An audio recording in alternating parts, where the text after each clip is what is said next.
Hello, welcome back, and good evening to this evening talk.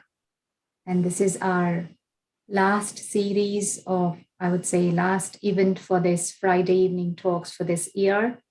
And today's topic is quite fascinating and interesting to look at is inner calm, outer chaos, where we are in the present time, where everything is going unexpected, uncertainty, but how do we remain calm? And we can only fix the problems when we remain calm. And today we have Sister Meera with us, who is going to share some insights and with her own experience. But I'd like to share a few words about Sister Meera. Sister Meera is a student, a teacher, and a Raj Yoga practitioner for over 30 years, based in Langley, Berkshire. And what I have seen from her is she has amazing experiences and a very lovely mother and a very friendly sister. So welcome to Sister Meera. Thank you, Harikaben, and a very good evening and Om Shanti to everyone.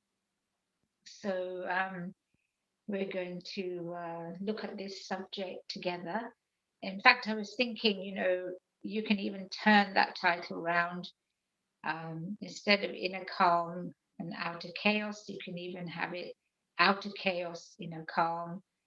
And sometimes we even experience inner chaos, even when everything else outside is calm. So hopefully today we can look at what this is about and where we are. So before beginning, we always like to start with just a moment's reflection on the subject. So let's together just take a moment of silence, just making sure you're sitting comfortably and you're relaxed. And we're going to take a deep breath in through our nose and gently release through your mouth, feeling your back relaxing even more into the chair, wherever you're sitting. One more time, deep breath in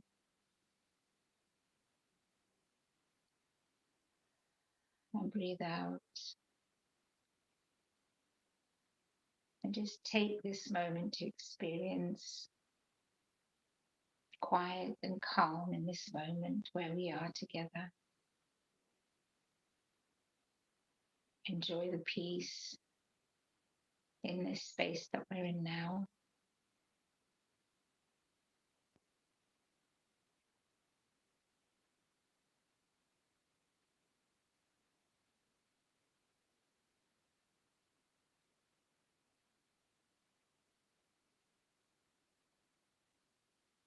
Now let's come back together.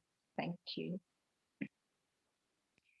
So yes, why I chose this subject and why I really like exploring this subject is because certainly in my life, throughout the different stages of life, I've, seen myself and how I have been when certain situations have come up or if there have been challenges in my life. And when I look back on how I used to deal with things and how I deal with things now, there is a big difference and quite a lot of a difference. And I've really realized that it was through learning about meditation and learning Raj Yoga meditation, this specific way of meditating, that I began to understand that to be able to stay calm and peaceful and feel stable inside, even when life is challenging you, and even when there are challenging people in our life, or constantly. How is that possible? And it was actually through self exploration and self realization that this almost, I would say, magical thing began to happen where literally simultaneously, at the same time as there being something challenging or chaotic going on, I would experience myself to be quite still about it, even though I'm aware of the gravity of the situation. So, inner calm doesn't mean that, you know, we're removing ourselves from reality, or we're removing ourselves from understanding a problem, or understanding that, we need to do something, or that we need to help someone. It's not that. It's, in fact, being able to stay focused, really. And if we can be calm, then we can be focused, and we can be accurate about how to deal with things. So the example I like to give is, of a surgeon, for example.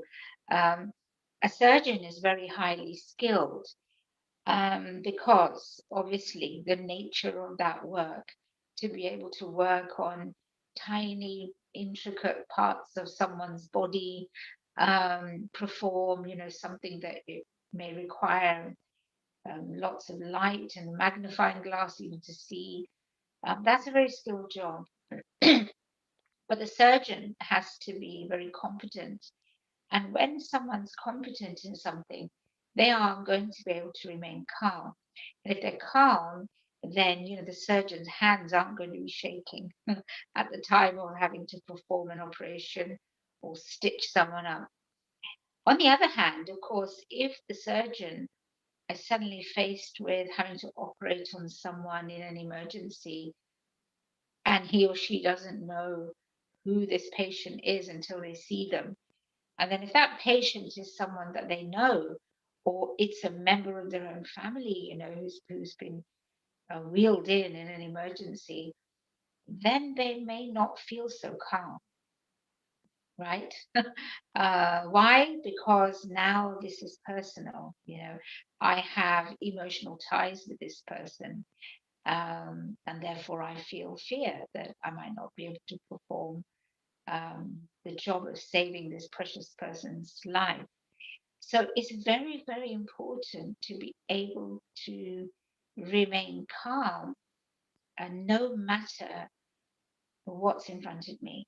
And often the situations that really shake us and bring us to chaos inside and turmoil is when we are presented with situations which are very personal to us, very close to us. That's when we lose our sense of perspective and our ability to think clearly. This is certainly the things that I've seen with myself, especially, when you have a family and, you have children. And of course, now I have grandchildren as well. It's very, very easy to get emotionally involved and become, you know, fearful for them or their safety, or something happens to them. So then, is it really possible? Then the question is, to always feel calm, always feel serene. So the question then arises, well, if I'm always feeling calm and always feeling happy and peaceful and still, well, then that means surely we wouldn't have any compassion, right? Because what's the job of, say, newspapers? What's the job of the media? It's really there to stir our emotions as well as bring news. It's not just about bringing news, but if they can bring news in a very sensational way, the idea is to stir our emotions. Now, emotions is another whole thing. um, I used to think, well, of course, emotions are good, because if we didn't feel emotion, then it means we're not human beings. How would we sympathize with anyone? How would we show that we care? How would we be driven to do anything? What motivates us if I don't feel emotion? And one of the emotions, of course, that we can feel is anger. anger is an emotion, you know. Sometimes when we're very angry about something that we see in the world, certainly, you know, it's a sad time we see in the world. There are so many atrocities around the world. There are so many injustices in the world, and we're living through a time now um, of disorder, of disease. So it's all around us, you know. No one is escaping the uncertainty of the times. And so, therefore, some can feel um, angry about situations, angry about how the world has been left to become as it is. And this has also been known as having righteous anger. Now, righteous anger means anger which is justified, you know, for a good cause. And it's true that certain things in the world wouldn't have changed unless there had been demonstrations, and people have gone on marches. There have also been violence. Revolutions have taken place to bring change about, and that's also one way. But what I learned through the path of Raj Yoga, the practice of Raj Yoga, which I never would have thought would have been possible, was that it is actually possible to feel um, peaceful and calm, and to not have to use anger or blaming anybody for anything to help. Now, that's one big thing. You know, people get very angry when they feel, oh, well, I'm, because it's somebody's fault, or they've done this, or you've done this. And so we get in a lot of turmoil over this. You know, I mean, I work as an educator, a teaching assistant, and the school I work in is a really lovely school. In fact, that's why I accepted the job there, because I saw that, you know, the staff are really lovely, and the children are really nice. But as you get to work somewhere, you get to see people's personalities. And we do have, you know, one or two people who are very, very quick to become emotional, over emotional, in fact. And, you know, when you talk to them, they just see other people and what they think they should be doing or not be doing. So, in a sense, we can actually choose to keep ourselves in chaos. We might think that it's because of outer things, but in fact, we choose how we want to feel about things. It's true, stuff is happening. And yes, there may be an injustice, or somebody may be treating you unfairly. However, do I need to be in a state of chaos? Because chaos doesn't bring order. And if my own mind is in a state of turmoil, then I am not likely to actually find a solution. Now, several times in my life, amazing things have happened that I've looked at and thought, this is really, you know, something powerful, because it's not something that I would have experienced before. I remember a time when there was um, a crisis in our family, and it was big enough for, you know, everybody to descend in my home. And that particular day, I needed to be somewhere else, and it was very important to me that I was somewhere else. And everyone said, no, no, you have to cancel, you can't go, that's not important, this is more important at the moment. And there was a lot of emotion and a lot of feeling, and everybody, you know, chatting. And inside, I knew that it was going to be me on one side and everybody else on the other side if I didn't agree. And yet, even though I knew this was something that, you know, yes, logically I should be here, something inside me was very calm. And I wasn't panicked at all, because I knew that I was going to make the decision to leave and come back, you know, after a couple of hours. And when I spoke to the family and said, well, you know, I've had this booked, I do have to go, and everyone was indignant about it, I just remained calm, and I got ready, and I left. And when I left, I wasn't thinking, oh, what's happening at home, and what will they be thinking, or did I make the right decision? I wasn't in any way perplexed. Now, had this happened many years before in my life, before I'd become a practitioner of Raja Yoga meditation, I would have been in the same turmoil as everybody else, and I would not have known what to do. My ability to make that judgment wouldn't have been there. And it wouldn't have been there because I would have been overcome by the emotion of the situation. The difference this time was that not that I wasn't aware of the gravity of the situation, but I was aware that by following my heart and going to something which I felt was spiritually important for me at the time, there was a faith, a deep faith in me that this decision of mine will not bring harm to my family set up, this situation. It was just something I knew. And I knew that they didn't know that. But my deep knowing gave me the confidence to step out and do that and then come back about 3 hours later. And sure enough, when I came back home, everybody's still talking about the same thing, nothing much had changed. And then I was able to just step back in. But I had more composure because I was able to keep calm and follow my truth.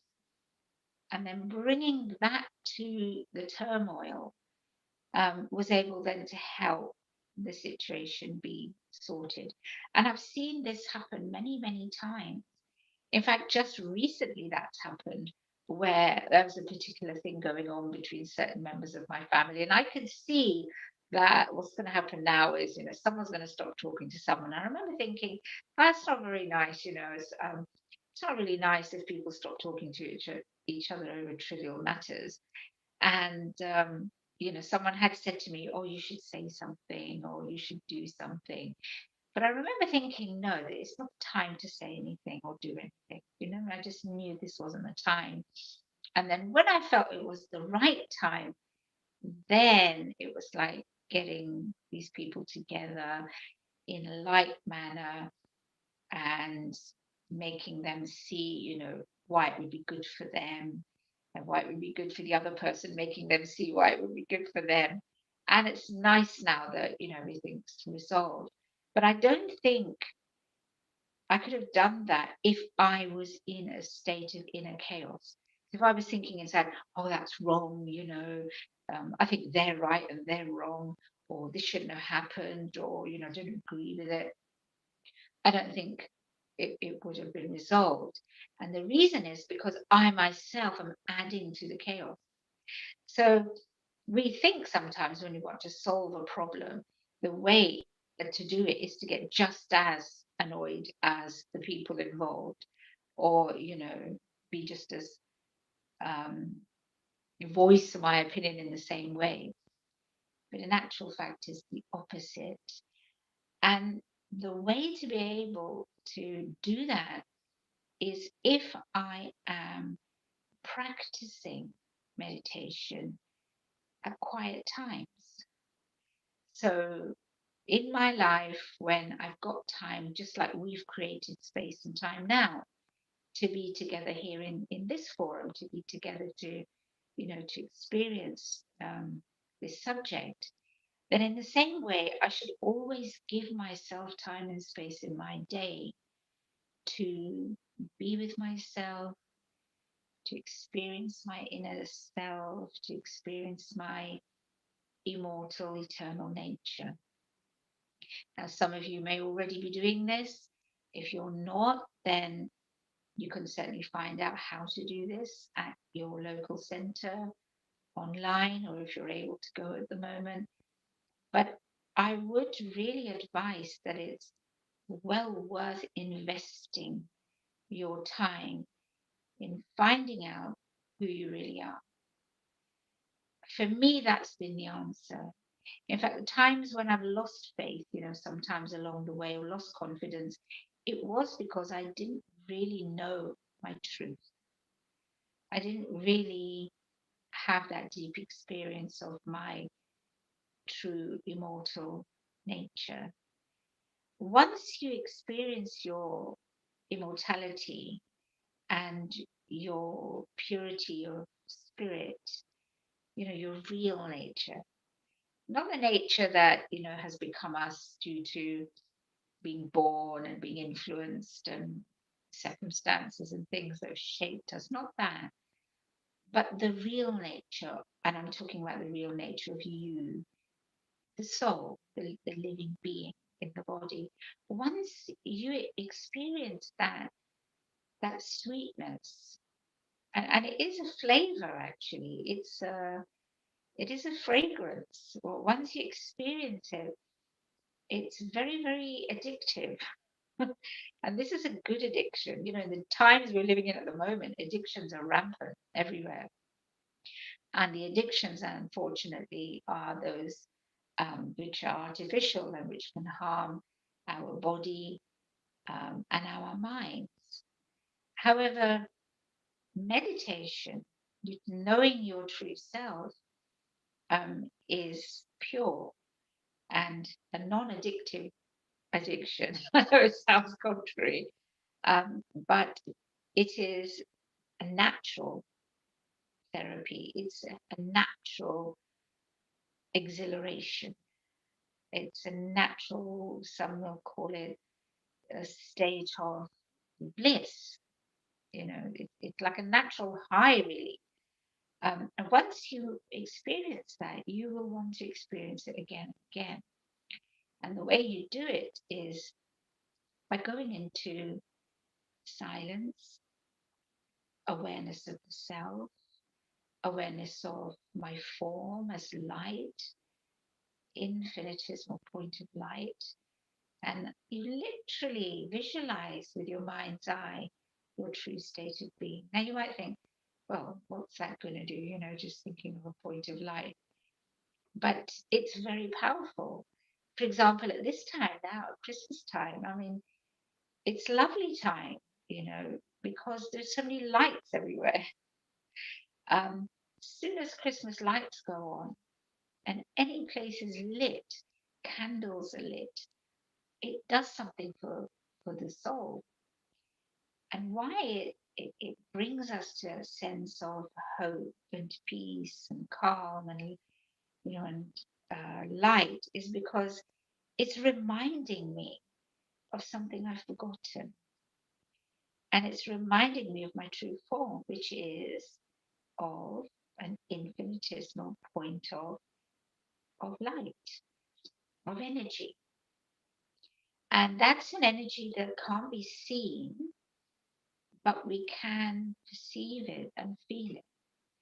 And that comes through silence and introversion, just observing and being.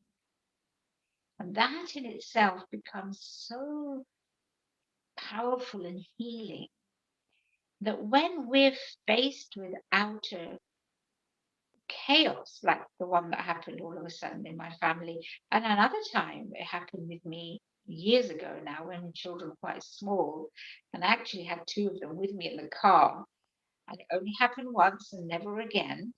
But I was driving home on the motorway late, about 10:30, and I literally fell asleep at the wheel in the fast lane.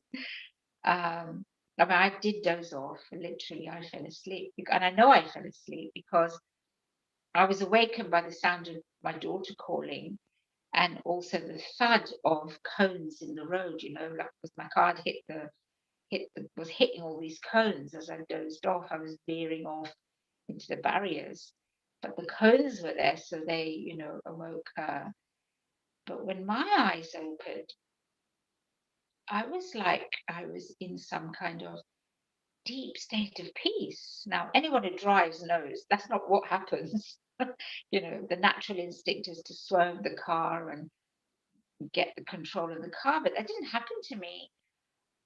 I was just completely transfixed and I very calmly moved the car into the middle lane. carried on driving, and there's a deep sense of peace. And I had this feeling that somewhere in my head I was hearing this, that everything's okay, no one has been hurt, everything's fine. I just carried on driving in this complete state of peace. And then I looked in my mirror. Now, as a driver, you know that no one changes lanes without looking in the mirror. It's an instinct. But I hadn't. I just moved the car and carried on. And then after this sort of, it was like the calming said everything's okay. When I looked in the mirror, it was absolutely pitch black. There were no cars there. And the damage really had been to my light, which I remember I paid £70 to get fixed, and everything had been fine. But the feeling of peace, the situation was something else on the outside, but what was happening to me inside was totally contradictory, really, to a normal human experience. So, still really can't explain that to this day, but there was a peace, and that peace was able to keep me, focused in time to just carry on driving. So several times this kind of thing has happened with me, and practically, I remember once um, I'd parked in the wrong place somewhere, and it was dark, and I hadn't seen that there was lines outside. So when I came back out, of course, this man was waiting quite angrily in the window, obviously waiting for the driver of my his car to return. As soon as I got to the car and I was about to get in, oh my goodness, this man came running out, absolutely abusive, shouting, swearing, everything, and he wouldn't stop. He kept going on about my wife is sick, and if I had to take her to hospital, you've got to go here. I mean, he just didn't stop. And again, at that time, normally my heart would be thumping inside, and I would have been really frightened because he was quite aggressive. For some reason, again, it didn't happen. There was nothing going on inside except I was just listening to him.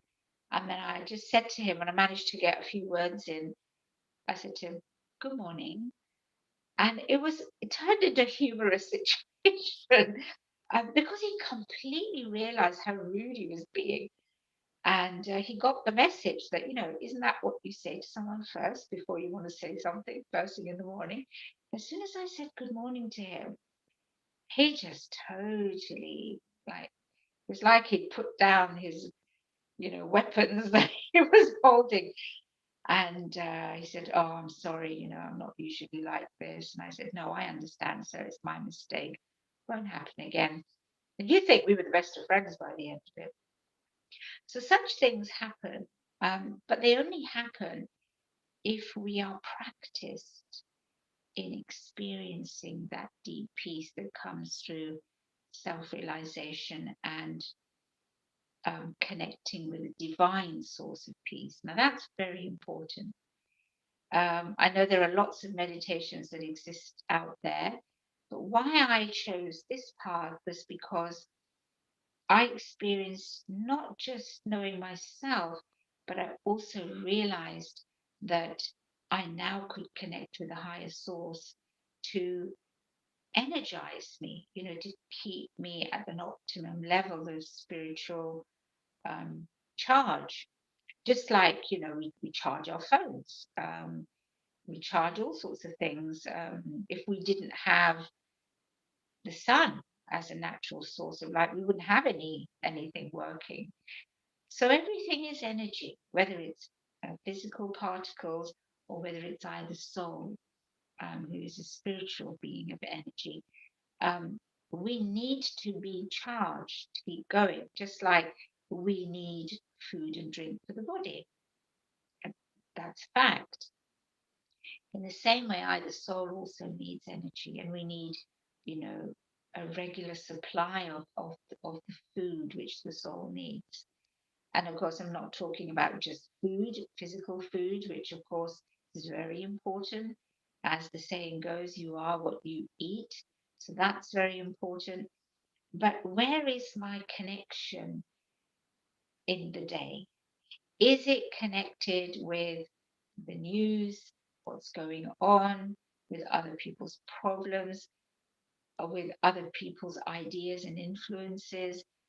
Where is it connected? And I've found that if I'm connected with myself and I'm connected with God or the Supreme Soul or divine being or energy, whatever we want to call it, um, that that awareness is what helps you to stay uh, centered, if you like. Now, being centered and calm doesn't mean you can't get on with your daily work and you're not able to move quickly and you're not able to multitask. In fact, it means you can do all those things, but very well without becoming anxious. Um, you know, I work with different people at school and they all have their different ways. But the one thing I just, balance myself against people. I don't look at them and think, oh gosh, I can't be here because of the way they are, or if somebody works in a certain way or speaks in a certain way. I just sort of, you can say, realign myself. So I just check, okay, am I aligned where I want to be in this situation? But it has nothing to do with the situation. If I'm saying, look, everything has to be a certain way, then I can be peaceful, then that's not called being the master of your own inner state of being, because I'm dependent on the external situation. And how many of us really can say that we have an absolutely ideal situation at home or at work, or our health is perfect, um, everything is exactly the way I want it to be? That doesn't happen in life, no. So I need to make it happen by checking and changing the things that I can. And I can check my feelings. Are they altruistic in this situation? Are they selfish in this situation? Am I really being caring in this situation? I can check those things and I can set those things right. And when I set those things right, then naturally, the mind, the intellect within the soul, the body, everything is in balance. You feel balanced, you feel well, you feel in a state of equilibrium. You don't feel unsafe, you don't feel unsteady. And when you feel safe and grounded, because your feelings, you've checked your feelings, you've cleansed your attitude, then no matter how much chaos comes to you, you aren't in that chaos, you see. Yeah, you can see it, but it is not going to create chaos for you because you're not measuring your sense of worth or your sense of peace by that. Because often what happens is we measure how we feel by the buttons people, we say, oh, they press my buttons. But if I set my buttons in a certain way, then they can press all they like, nothing will happen, right?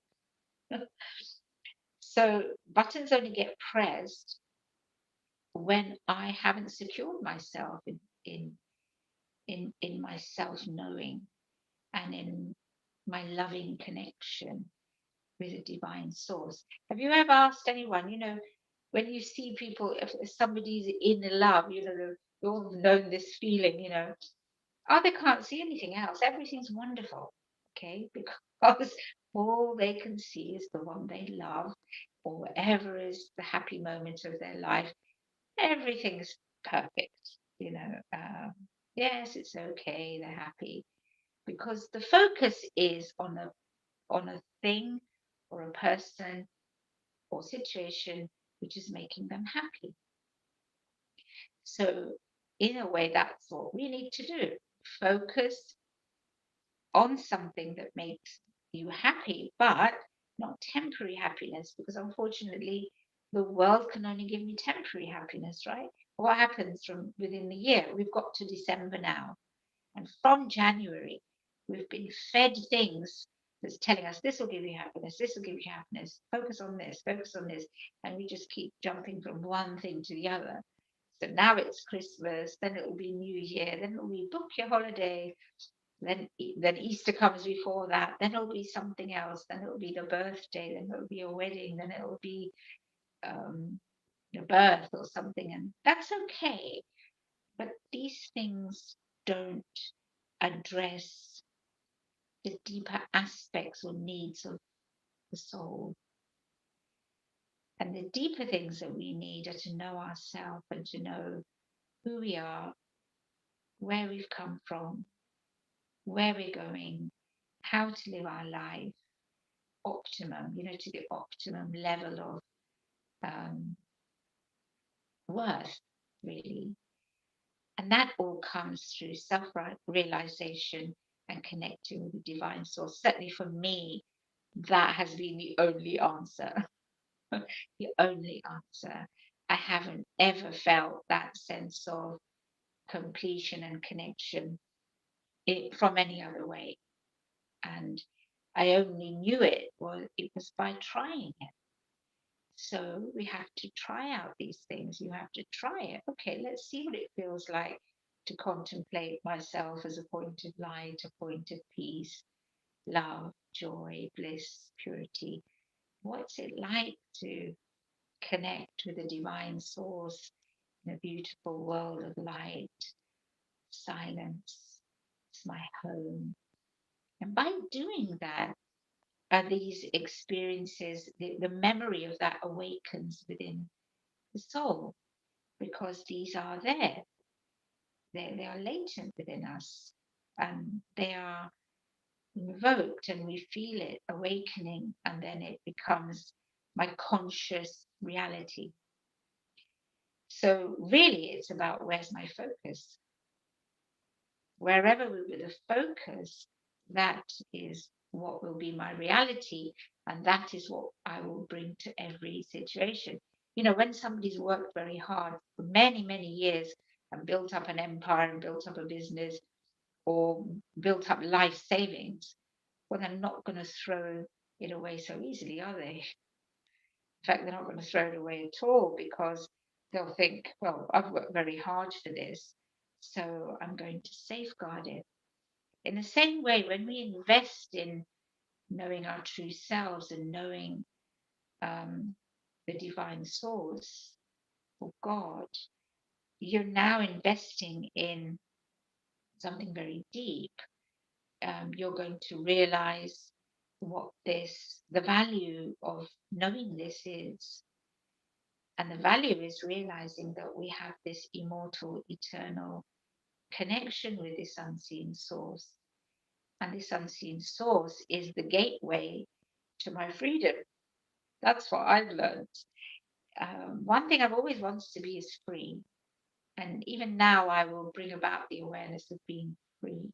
You know, to me, freedom is being unaffected, but fully compassionate and loving. That's my definition of perfect awareness. And that's what um, I'm working towards, so that I can love without need and love anyone and any situation without judgment, but without attachment, so that I don't own anybody or anything, but I can feel that complete love for them. And that to me is ultimate freedom of being. And that I can only experience by connecting with the divine source, because the divine source is also a soul, like you and I. However, this soul is bodiless, and a bodiless being who's never had a human experience like we do. who remains ever in the awareness of its own state of peace, love, knowledge, bliss, perfection, compassion, understanding, without need and without emotion. Um, God doesn't have emotions. God just is peace, just is love. In fact, I experienced once very deeply at a huge turning point in my life. I was really, really at a low place. At that time, I experienced I had an insight that God doesn't love me or anyone. He just is love. That was new and very powerful. Just by being love, I am experiencing that love. It's not a conscious, like you and I, oh, I love you, or that it's just a being, you know. The being, his being is so powerful that it's enough for us. It totally heals us, cleanses us, fulfills us, So totally non human, but able to fulfill all my limited human needs. And that is, to me, very fascinating.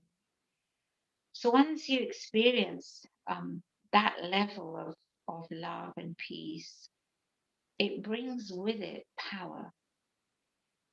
And I don't mean a gross power, but an unseen power that holds you in that state of power and control, even though everything is exploding around you.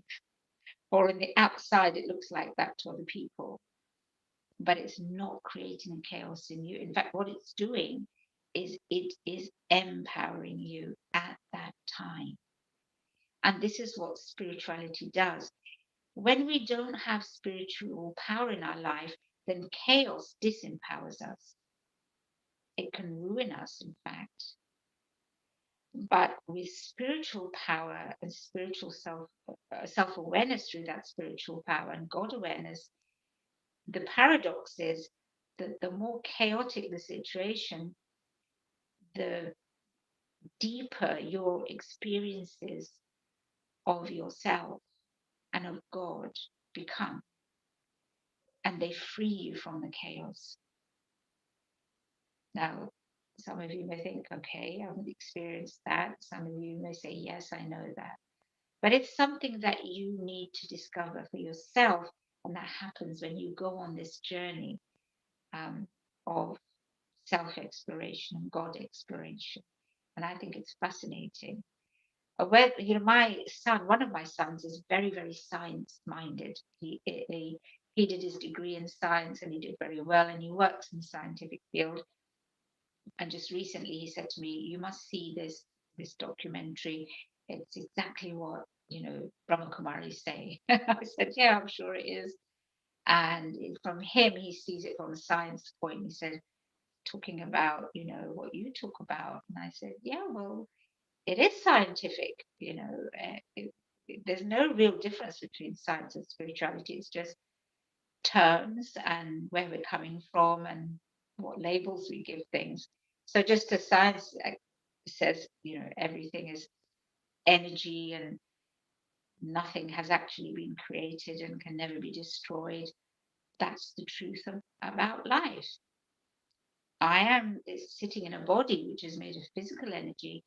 However, I am spiritual energy, so different energy.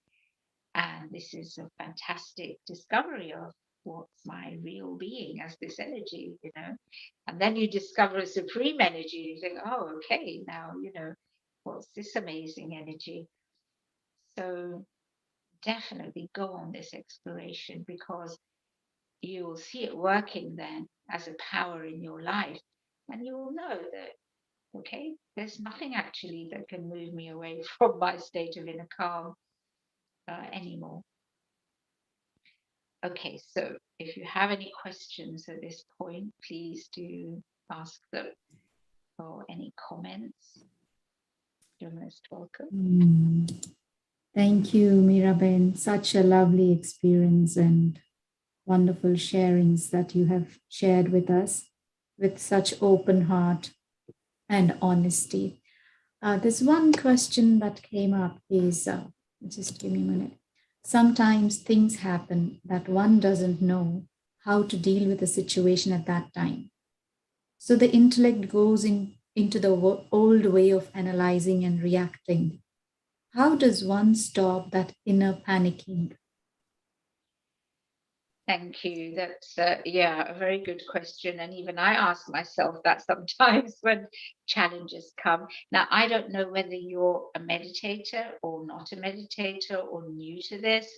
Um, a lot of it will depend on that.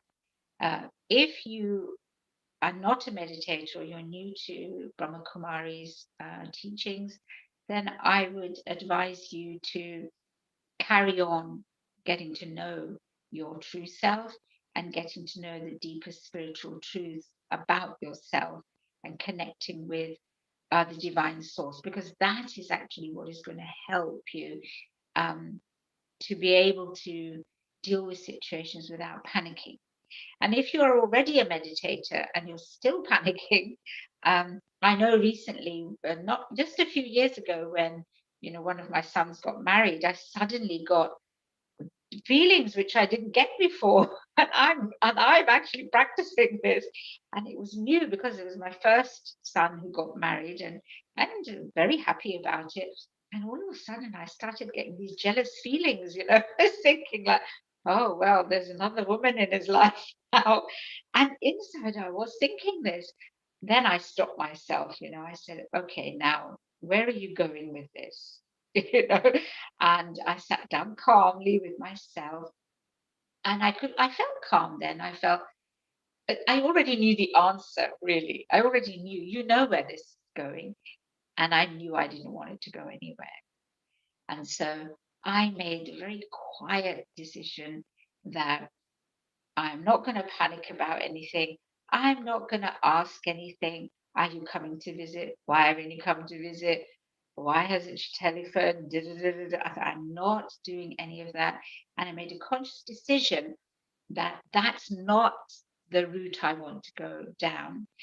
And I actually sat with myself and spoke about what I know. I know that each soul is playing their own part. Everyone is earned to their own part. Everyone is reaping the benefit of their own life. So if she's married to my lovely son, it's because she's earned it. I really had to practically step away. And you know what? It's been fantastic. So like I said, I realigned myself. I could feel the alignment going a little bit. I brought it back. And when I brought it back, I realized it was just a silly fear in my own head. It wasn't really any reason for me to get panicked. And everything's fine.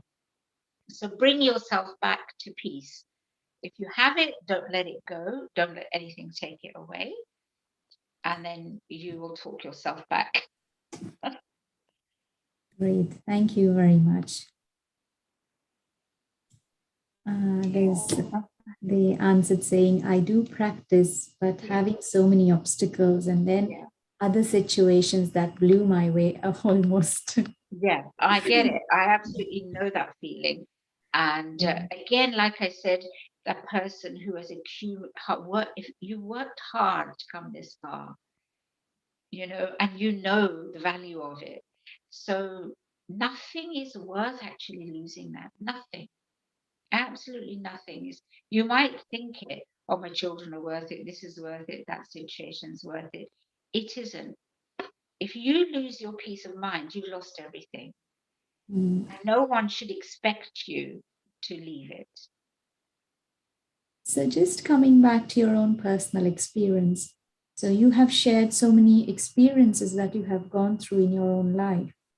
And particularly this guy, when he came out shouting when you parked the car at the wrong place, and how you made your friend. So, were you previously, before the situation, you were already practicing to be in that silent space, isn't it? Yeah, I was fully in meditation. In fact, I was coming from morning class and it was dark. So I did, it was a different place where I was going this time and I didn't know. And the only reason I can say why I was so calm and unafraid, in fact, I even joked with him and I said, if I was a bloke, you would have hit me, wouldn't you? And he just laughed, you know. I was just joking with him. I can't believe it. And he saw the funny side of it. I put Did- it down to the meditation, definitely. So, did you ever had any situation where, because from what you're sharing, I could see that you have loads of experiences. If I can give you another hour time, you can share a lot more, actually. But just wondering, like, did you ever had even after practicing meditation? Did you ever had any situation where you felt a little bit threatened or afraid of fear or something that came? Yeah, yeah, And how did you deal with that at that moment? yeah. I mean, there was a situation with a really lovely soul, so generous, so kind-hearted. You know, she'd do anything for you, and she has done. But she had one problem: extreme anger, very bad anger problem. It almost broke our friendship up. And I have always been the complete opposite. I used to be frightened of anybody who got angry, you know, because I'm not, never have been the type to explode about anything. Even now, people say, "Oh, you're always forgiving, and you're the one who shouldn't." And even I've heard, and I'm saying, "No, no, I don't hold anything." So this one person was very challenging, and at that time, I was a meditator and teacher, and it was so much that I could feel, you know, inside me feeling panicked. And then I thought to myself, how long will you continue like this? And what I realized was it was, in a sense, my own ego as well. That, you know, how's this going to look? How's this going to affect me? Is this person trying to embarrass me? It was like that. And then in the end, I put it aside and I just said to her, look, I think we need to talk about it. Oh, you think you're perfect and everything. There's nothing to talk about. I said, no, I'm sorry if I've done something wrong. No, you're not. So this went on for a while. And then I got courage, you know, I just started to, right, never mind everything. I said, we need to talk about it. And I'm not leaving till we talk about it. And she shut herself in the room and I sat outside on the floor. I sat there, I said, I'm not going anywhere. And I knew that she's really volatile, you know. She can even throw things and that. And I said, I'm not going anywhere till we talk about this. So I put my fear aside. That was the thing. Because I thought, what are you afraid of? You know, are you afraid of that, you know, that you look bad, that you'll be embarrassed by something she said? What are you afraid of? And I thought, I'm not afraid of anything anymore. I want us to talk about this and I want to, I'm apologizing and I mean it and I want you to know I mean it. And then she did finally come out and we did talk about it. And she has changed actually. She said, look, if I ever get like that again, promise me you'll tell me. I said, yeah, but when you're like that, then you don't want to listen. But I would say you have to put your own fear aside and your own ego of what's the outcome going to be of this. Because what mattered to me was to clear this, you know, whatever the cost, actually. Mm, It might not have worked out, but I still would have felt that it was good that I did this. mm. Great. Thank you. Thank you very much. So, with the last question, with the upcoming times, with what we are going through in the world, with the new variant, new situations, new rules, and new things. Mm. And of course, there's a new year that's coming, and then there's a Christmas that's coming. So, what do you think is the message that we should be able to practice in our everyday life? Okay. Whether on the one hand, it's a festive time, on the other hand, the world is going in a different realm. So, can you just share something about it? Yes, I mean, you're absolutely right, Harika Ben. If there was ever a time to be disorientated and feel absolutely insecure, we're in it because it's something that's affecting the whole world.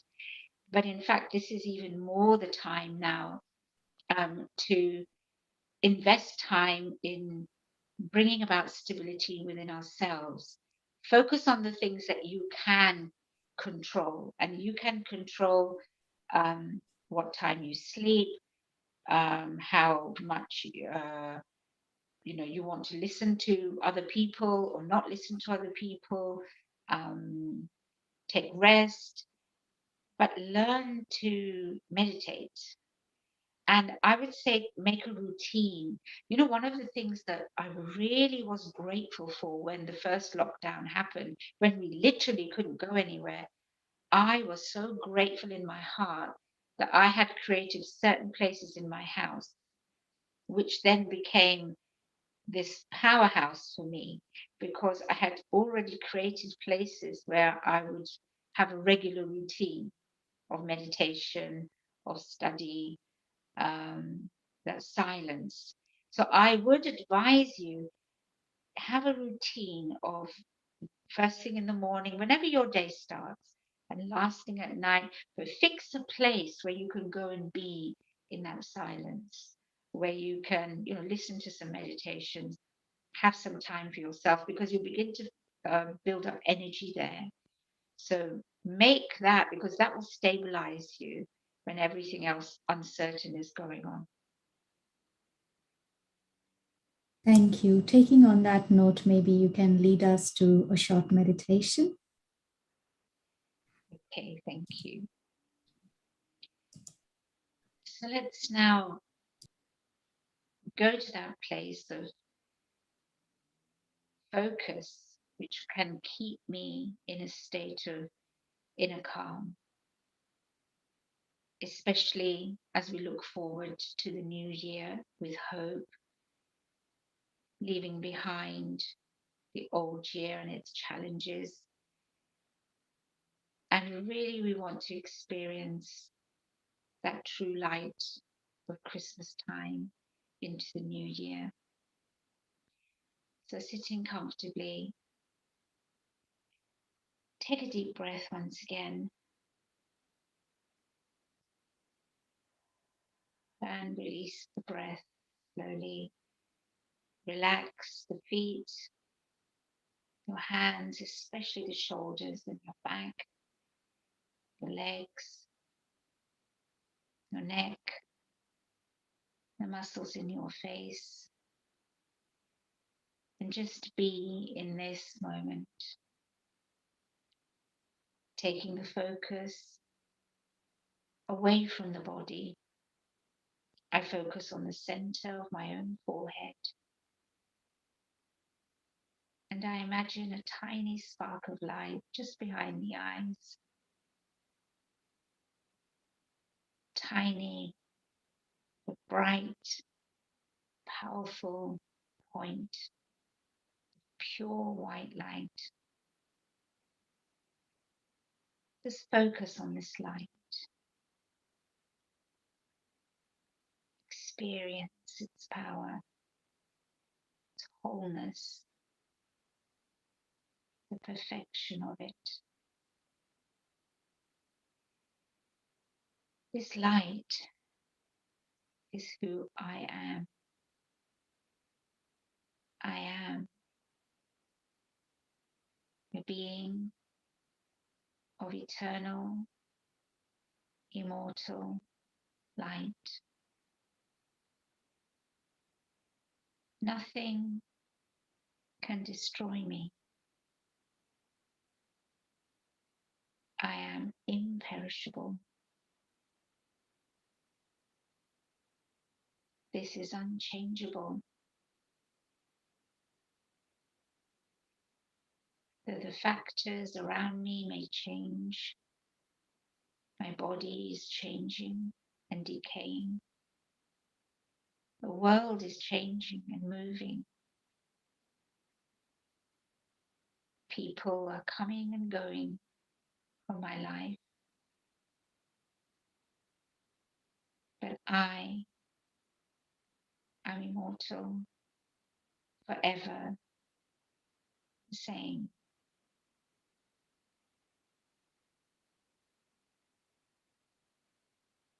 Peace is who I am. I myself am peace. It is not outside of me. It is who I am. And the more I stay in this awareness, then I act in peace. I take peace with me. I neutralize chaotic situations simply by being in the awareness of peace. I am love itself. I no longer need love. I am love.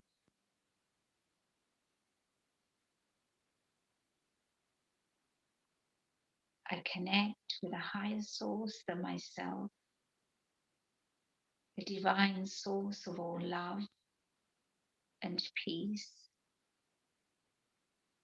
and power,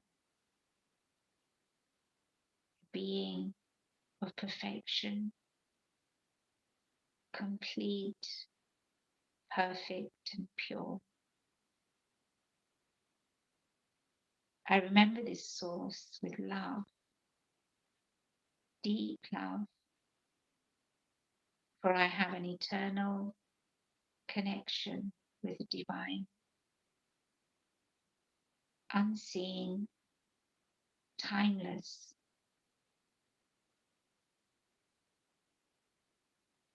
That this memory is imprinted in the soul forever. This connection is my source of stability, of tranquility. It keeps me calm in all situations,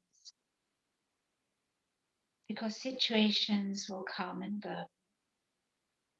They're temporary, fickle.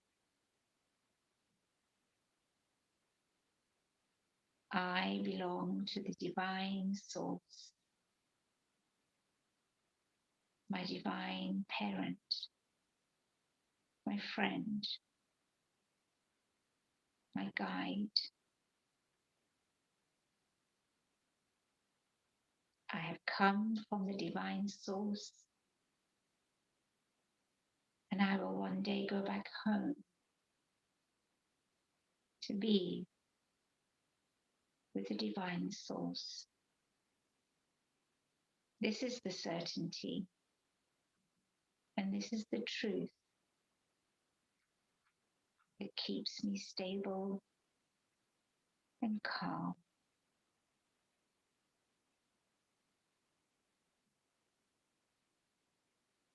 And now gently, when I feel ready, open my eyes and come back to the awareness of my body in this room, keeping this highest awareness of my true form and my true connection and destination in front of me. Om Shanti. That's very sweet. And really feeling that calm space within.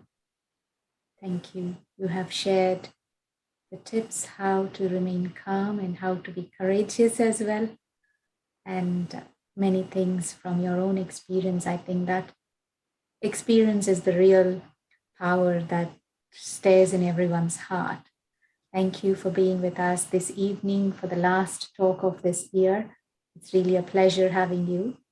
And I'm sure everyone enjoyed this. For this year, this is our last talk, and we will see you again next year with a new topic. And our Friday talk next month is going to start on 7th of January at 7 p.m. New Year, New Thinking. So looking forward to see you all again, and have a lovely New Year and a Merry Christmas and good night. Om Shanti, and take care. Shanti, thank you. Thank Thanks, you. everyone.